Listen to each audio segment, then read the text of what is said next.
The fifth and greatest benefit lies in the breaking of all one's desires for sin and in achieving mastery over the nafs ammara bis-su', the soul which commands evil. Remember, this is the lowest of the 3 degrees of the self of which we spoke yesterday. For all sins originate in one's desires and strengths, the stuff of which is food in every case. When one eats less, every one of one's desires and strengths will be enfeebled. The saving felicity, the sa'ada of man, consists entirely in the control he wields over his own soul, while damnation and misery ensue when his soul, his nafs, controls him. Just as you cannot master a stubborn riding beast without weakening it through hunger, for when it eats its fill it becomes strong, obstinate and defiant, so it is with the nafs. Then he gives a quote from Dhunnun al-Misri, another of the great early Muslims, early Sufis.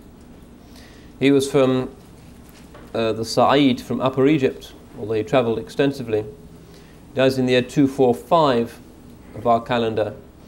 And he is credited with first having expounded in a systematic form the ahwal and the maqamat of the path.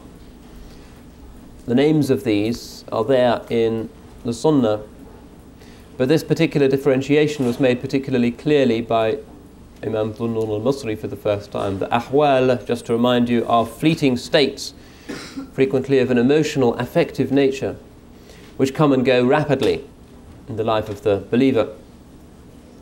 Whereas the maqamat are semi-permanent stations, rungs on the ladder, where one may spend some time.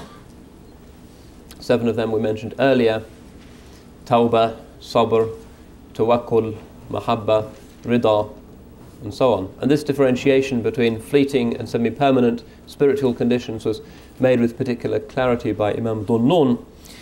Anyway, so Imam al-Ghazali is here citing him as saying, "Never have I eaten my fill without then committing or wishing to commit some sin."